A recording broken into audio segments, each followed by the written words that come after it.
Hello everyone, welcome to વિભૂતિસ cooking corner. આજે આપણે બનાવીશું વ્રત કે ઉપવાસમાં ખાઈ શકાય તેવી સોફ્ટ ફરાળી સુખડી બનાવીશું.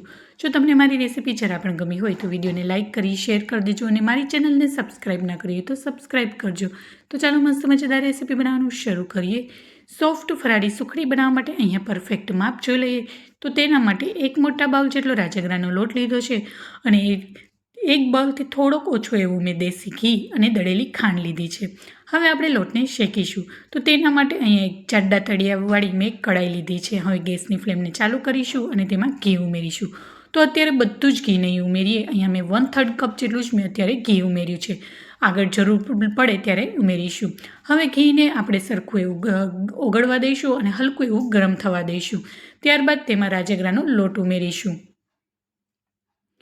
હવે એને એકદમ મીડિયમ ફ્લેમ પર એને શેકીશું. લાઇટ બદામી કલર આવે ત્યાં સુધી એને શેકીશું. તો અહીંયા આપણે એકદમ સારી રીતના મિક્સ કરી લઈશું.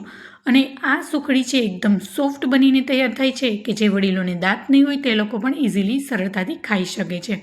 હવે લોટને ઘી સાથે સારી રીતના મિક્સ કરી લઈશું.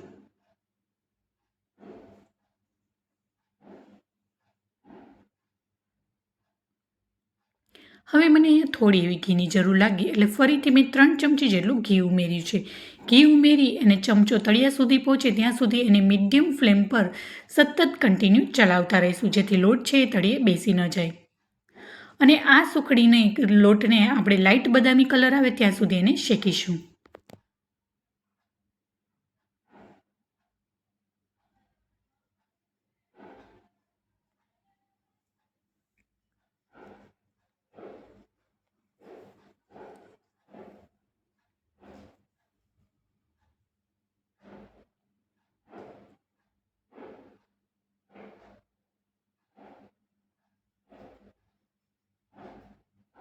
હવે તમે જોઈ શકો છો લોટનો ધીમે ધીમે હલકો એવો કલર ચેન્જ થવા લાગ્યો છે.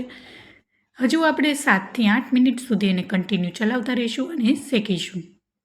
અને લોટ પણ સારી રીતને ફૂલાઈ રહ્યો છે અને મસ્ત એવો હલકો એવો લાઇટ બદામી કલર આવી ગયો છે.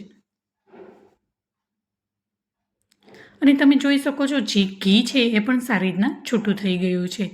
અહીંયા તમારે લાઇટ બદામી ન શેકવો હોય અને ડાર્ક બદામી કલરનો શેકવો હોય તો તમે વધારે સમય રાખી અને થોડો એવો તમે ડાર્ક બદામી કલર પણ શેકી શકો છો. પણ હું અત્યારે લાઇટ બદામી કલર જ રાખી રહી છું. હવે તમે જોઈ શકો છો ધીમે ધીમે કલર ચેન્જ થવા લાગ્યો છે. ઘી સારી રીતના બધું છૂટી થઈ ગયું છે અને લોટ પણ સારી રીતના ફૂલી ગયો છે. જો તમે ક્યારેય આવી રીતના ફરાળી સુખડી ના બનાવી હોય તો ચોક્કસથી મારી રીતે જરૂરથી ટ્રાય કરજો. ઘરમાં નાનાથી લઈ મોટા બધાને બહુ જ ભાવશે. અને તમારા ફ્રેન્ડ્સ એન્ડ ફેમિલીમાં પણ આ રેસીપીને જરૂરથી શેર કરજો જેથી એ લોકો પણ આ ફરાળી સુખડીને એન્જોય કરી શકે. હવે તમે જોઈ શકો છો લાઇટ બદામી કલર આવી ગયો છે. હું હજી 2 મિનિટ માટે થોડીવાર માટે શેકી લઈશ.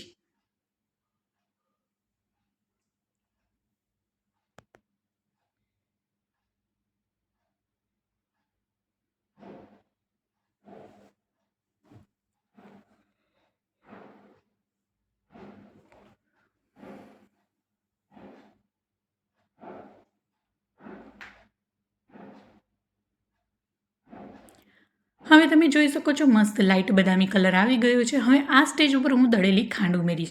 જો તમે ઈચ્છો તો આ સ્ટેજ ઉપર તમે ગોળ પણ ઉમેરી શકો છો. હવે તેમાં ઉમેરવાની છું સિક્રેટ સામગ્રી એ છે મિલ્ક પાવડર. તો અહીંયા મેં 2 ચમચી જેટલો મિલ્ક પાવડર ઉમેર્યો છે. તેનાથી સુખડી છે એકદમ સોફ્ટ બનીને તૈયાર થઈ જાય છે. જો તમે ફરાળમાં ગોળ ખાતા હોય તો તમે આ ખાંડની જગ્યાએ ગોળ પણ ઉમેરી શકો છો. ગોળથી સારું એવું બાઇન્ડિંગ પણ આવશે. હવે દળેલી ખાંડ અને 2 ચમચી મિલ્ક પાવડર ઉમેરી અને સારી રીતના મિક્સ કરી લઈશું.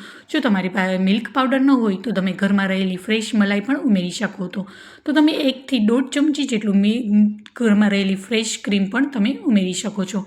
હવે એકદમ સારી રીતના આપણે મિક્સ કરી લઈશું અને આ સ્ટેજ ઉપર મેં ગેસની ફ્લેમને બંધ કરી દીધી છે.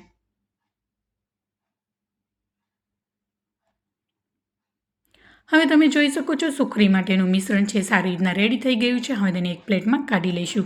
તો અહીંયા પ્લેટને પહેલેથી જ મેં ઘીથી ગ્રીસ કરી લીધી છે અને જે સુખડીનું મિશ્રણ છે તેમાં ઉમેરી દઈશું. તો છે ને ખૂબ જ સરળ રીત ઘરમાં રહેલી સામગ્રીમાંથી જ ફટાફટ 10 જ મિનિટમાં બનીને તૈયાર થઈ જાય છે. કોઈ જાજો એવો સમય પણ નથી લાગતો અને ટેસ્ટમાં પણ બેસ્ટ બનીને તૈયાર થઈ છે. હવે એને ચમચાની મદદથી સારી રીતના પાથરી લઈશું અને આવી રીતના પ્રેસ કરી લઈશું.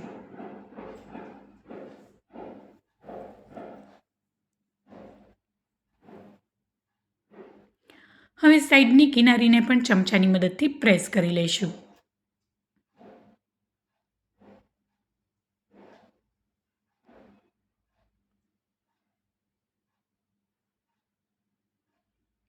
હવે એને થોડી વાર માટે એને ઠંડુ થવા દઈશું, જેથી સુખડી છે એ સારી રીતના સેટ થઈ જશે. હવે અડધો કલાક માટે મેં એને સેટ થવા દીધું હતું. હવે તેને કટ કરી લઈશું. અહીંયા જો તમે ઈચ્છો તો તમે થોડી વાર માટે ફ્રીઝરમાં પણ રાખી શકો છો, તેનાથી વધારે બાઇન્ડિંગ આવી જશે. અહીં તમને દેખાડવા માટે હું અહીંયા કટ લગાવી રહી છું, ત્યારબાદ હું એને ફ્રીઝરમાં રાખી દઈશ. ફ્રીઝરમાં તમે રાખશો એટલે સારી રીતના સેટ થઈ જશે અને થોડુંક એમાં પકડ આવી જશે.